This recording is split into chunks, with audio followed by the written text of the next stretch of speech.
The following podcast is a deep, shallow dive production. And you're going to love it. Okay, let's go. Out of a prison in the UK and now in a U.S. courthouse on a remote Pacific island. Julian Assange flew from the UK, stopping to refuel in Bangkok on the way to Saipan, the capital of the Northern Mariana Islands, a U.S. Commonwealth. Australia will be the final stop. Saipan's palm-fringed white sandy beaches, a world away from the grim high-security prison cell where Assange had languished for the past 5 years. Details of the plea bargain deal are not clear, but Assange will plead guilty at this courthouse to a single charge under the Espionage Act and will be sentenced to time served, 62 months. He had been in prison since 2019 after being unceremoniously kicked out of the Ecuadorian embassy in London, where he had sought refuge from U.S. extradition since 2012. All right, had you ever heard of the country Saipan? I had never heard of Saipan, but when I saw it in this video, it looks really nice. Now, here is the crazy part. Holy mackerel, the Julian Assange drama continues. So basically, they made him fly to Saipan. Actually, okay, to be fair, I don't think they made him fly there, but he did not want to come to mainland United States. Although even if he came to the mainland United States, which by the way, I don't blame him for not wanting to do that. I don't know who would have paid for that, but as far as this Saipan, he is obligated to pay $520,000 to the Australian government because he was not permitted to fly commercial airlines or routes to Saipan and then onward to Australia. So they made him charter a jet. And so he owes the Australian government now $520,000. How is it that expensive? Like, why didn't he just fly net jets? That's like a couple grand. No, I'm just kidding. But that is crazy that he was forced to do that and owes that kind of money. If I was Elon Musk, I would pay that. He would get a lot of positive press out of that. And that's a drop in the bucket considering his Tesla pay package of $56 billion was just approved. Although that's not really a drop in the bucket. That's a lot of money, man. 520,000 large. That's a lot of money for a chartered flight. What the heck did they serve on that thing? The WikiLeaks founder had faced 18 charges after releasing leaks provided by U.S. Army intelligence analyst Chelsea Manning in 2010, including diplomatic cables and footage from a U.S. military helicopter allegedly showing Iraqi civilians being killed in Baghdad. Come on, fire!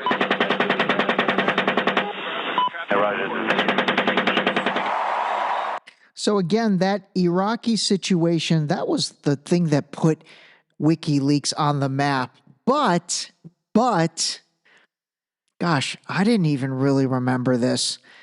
But this WikiLeaks situation, I guarantee you, potentially played a bigger role in his trials and tribulations. Another WikiLeaks dump saw 20,000 emails leaked from Hillary Clinton's election campaign and the Democratic National Committee.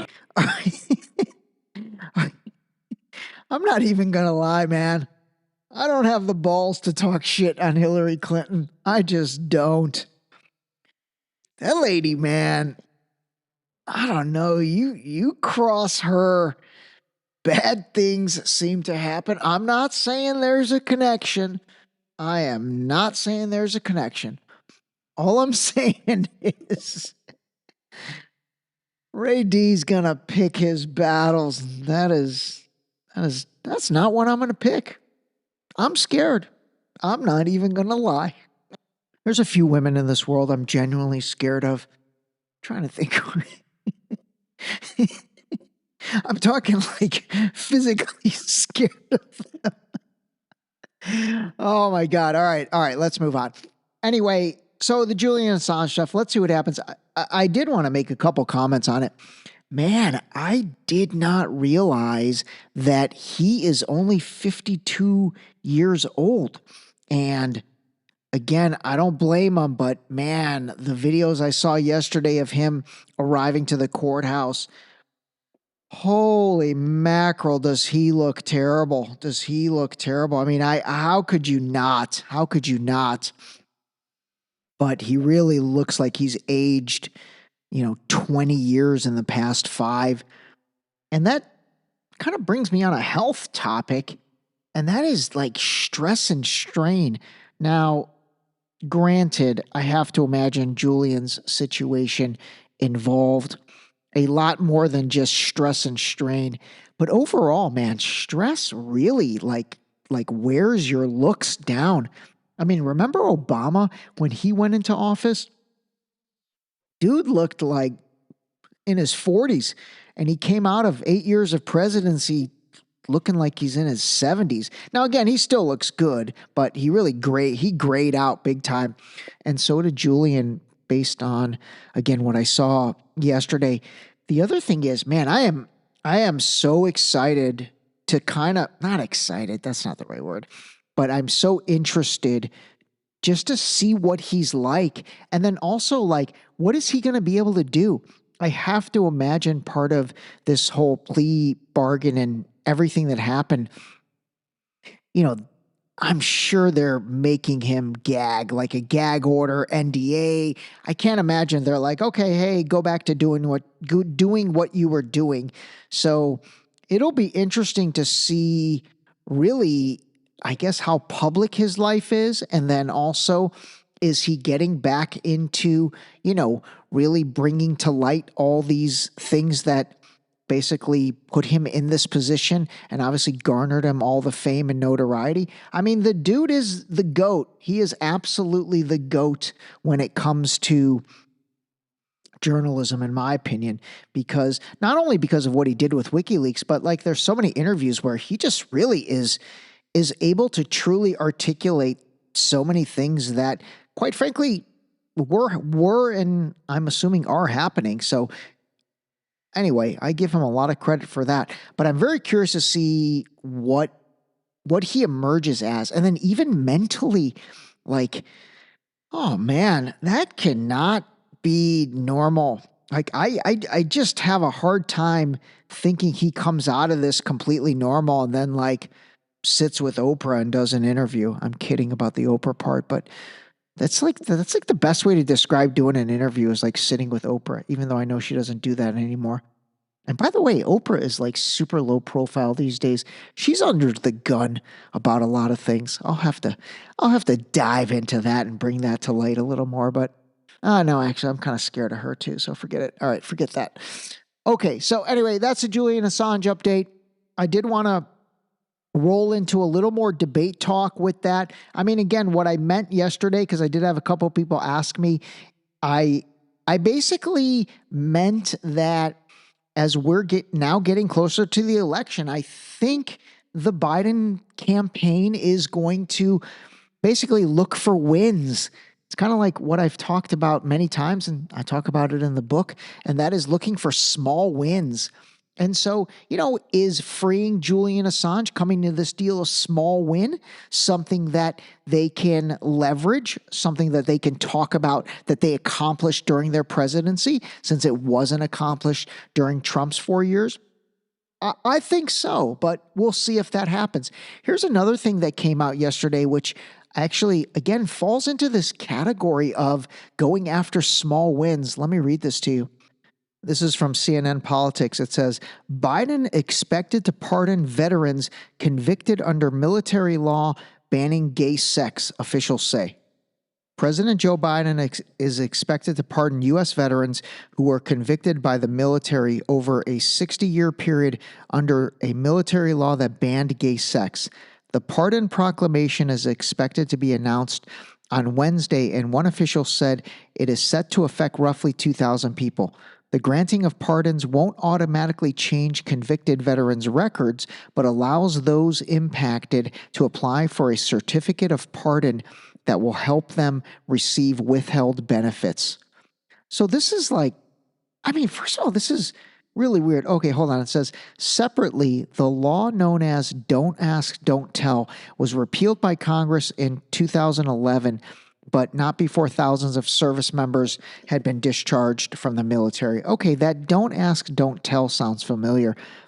But man, that's kind of a wild law that lasted a long time. And again, this is like, it looks like the military,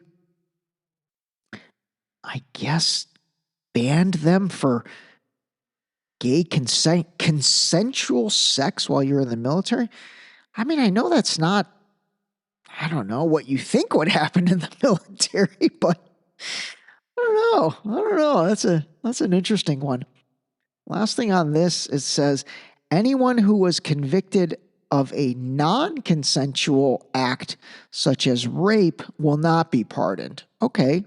I mean, that's probably a good idea.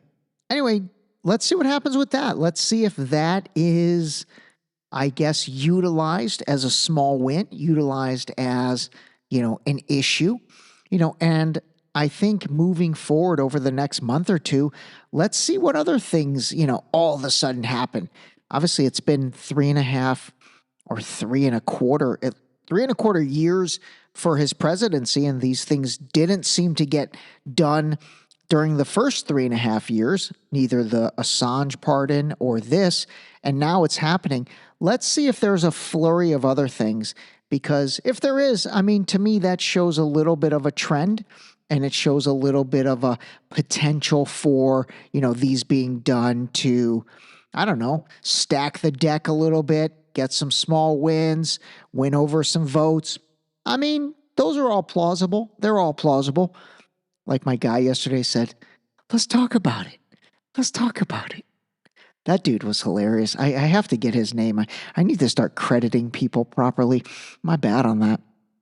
But I'm talking about, if you didn't listen to yesterday's episode, I ended with this comedian who does this, basically like a fake version of a real estate professional being on a podcast. And he's like, if you don't own rental properties, why are we even having a conversation? I didn't do that justice, but anyway, it's pretty funny. It's at the end of yesterday's episode. All right, so the other thing I wanted to talk about a little bit today, and again, I have to imagine this is going to get covered in the debate on Thursday. By the way, again, just for the record, so Thursday night, President Biden versus President Trump, former President Trump, in a debate. Looks like it's airing at 6 p.m.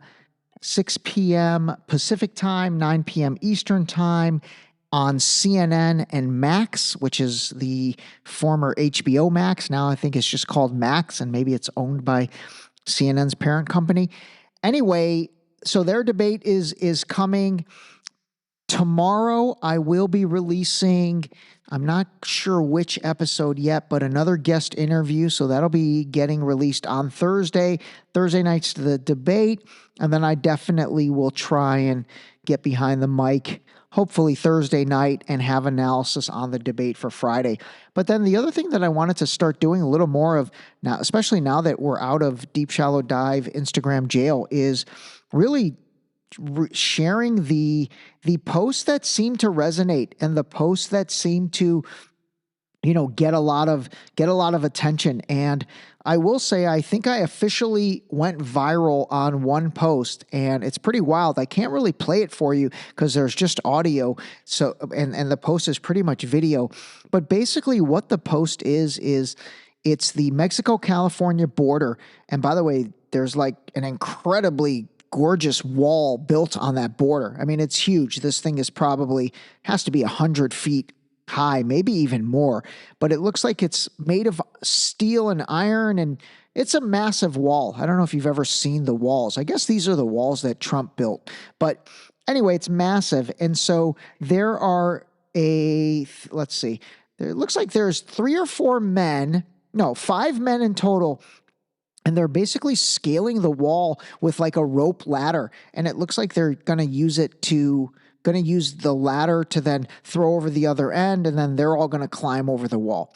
So I posted that on Instagram, and the caption was, "Scenes from the border between California and Mexico with what is going on in California these days, the big question is, are these Californians going to Mexico or Mexicans coming into California? Now, again, I didn't think that was that funny, so I'm not saying, or I'm not crediting the caption for what happened, but this is insane. So this 40-second video, which I posted on June 17th, so roughly 9 days ago, it has 23.6 million views, 486,000 likes, 41,000 comments, 343,000 shares, and 35,000 people saved it. So it reached a total of 23.6 million views. How crazy is that? And then the watch time, this is wild. The watch time, the cumulative amount of time spent watching this video, which again, mind you, is 40 seconds long, is, where did it go? The watch time, 117,000 hours, 51 minutes and 33 seconds. Again, 117,000 collective hours, I guess among 24 million people. Maybe that's not that much, but man, that seems like a lot of hours. Imagine if the productivity of all those hours of all those people were put into actually something that could benefit humanity.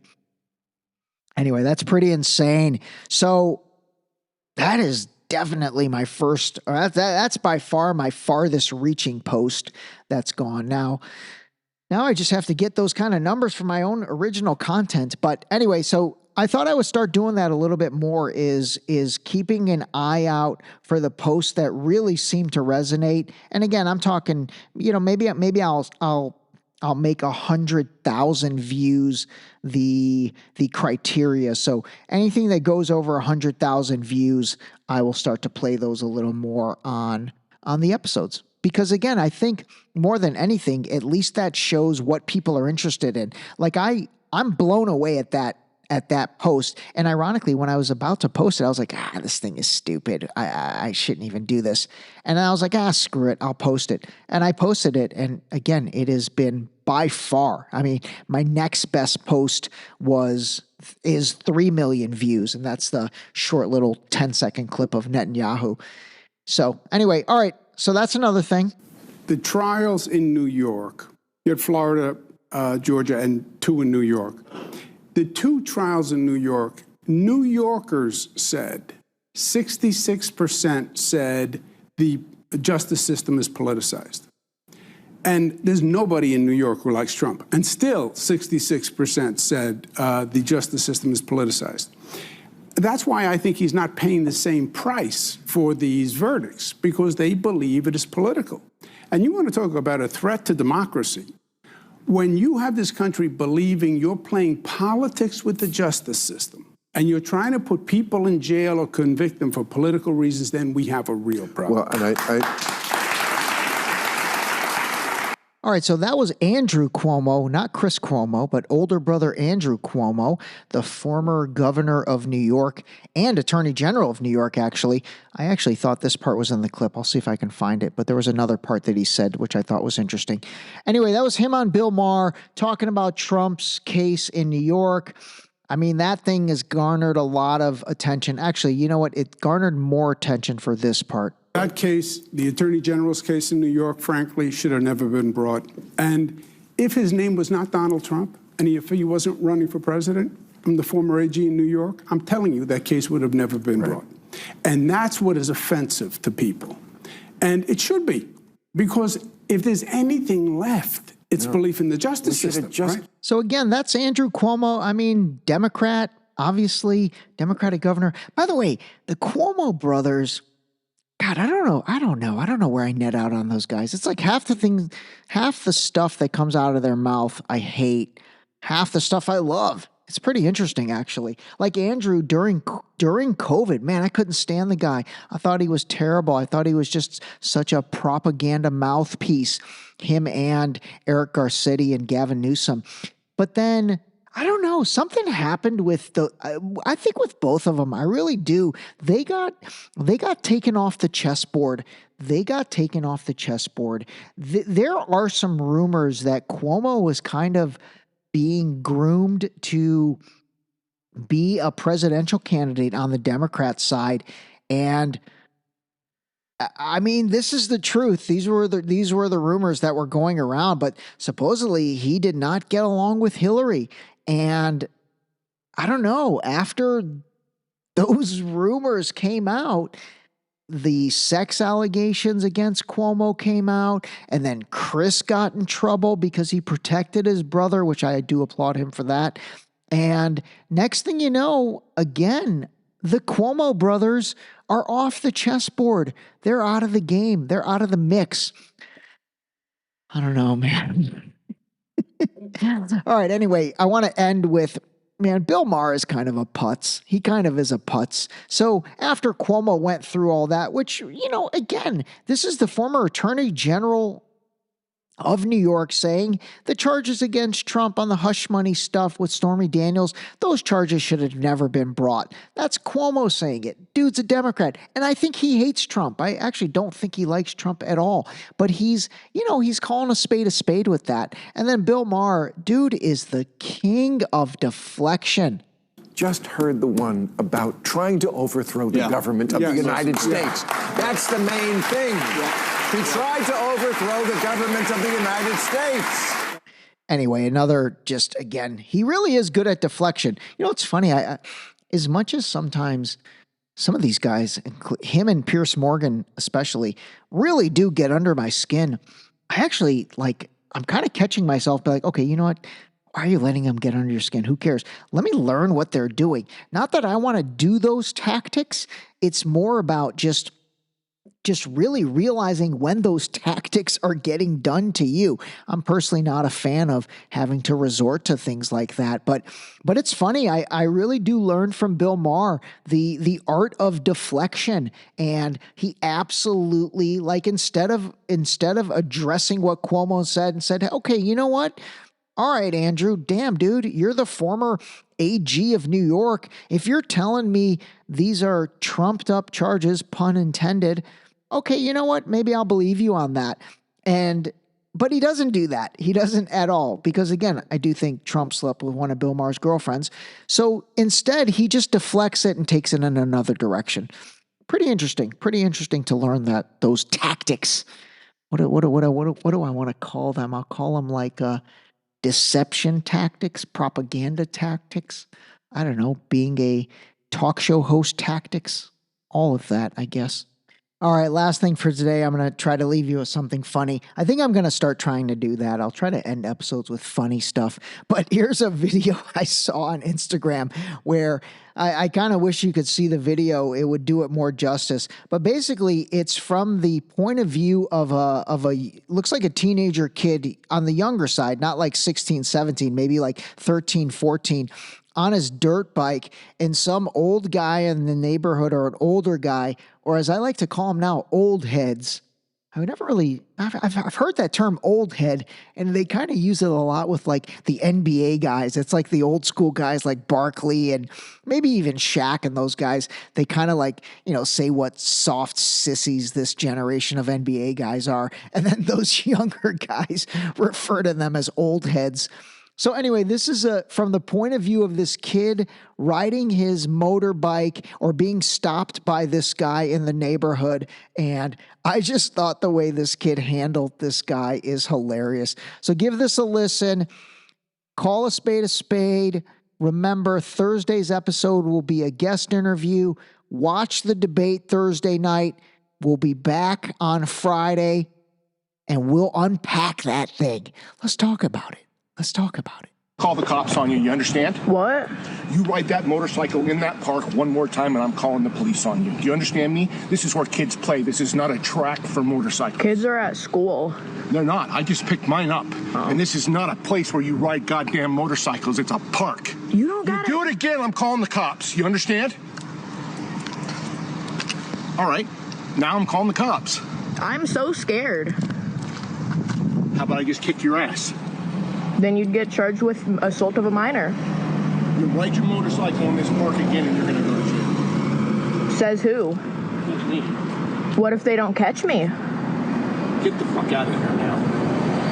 You come back over here again and I'm calling the cops. I live over here. I don't give a fuck. You don't ride your goddamn motorcycle in the park. Thanks for like 50,000 views on TikTok.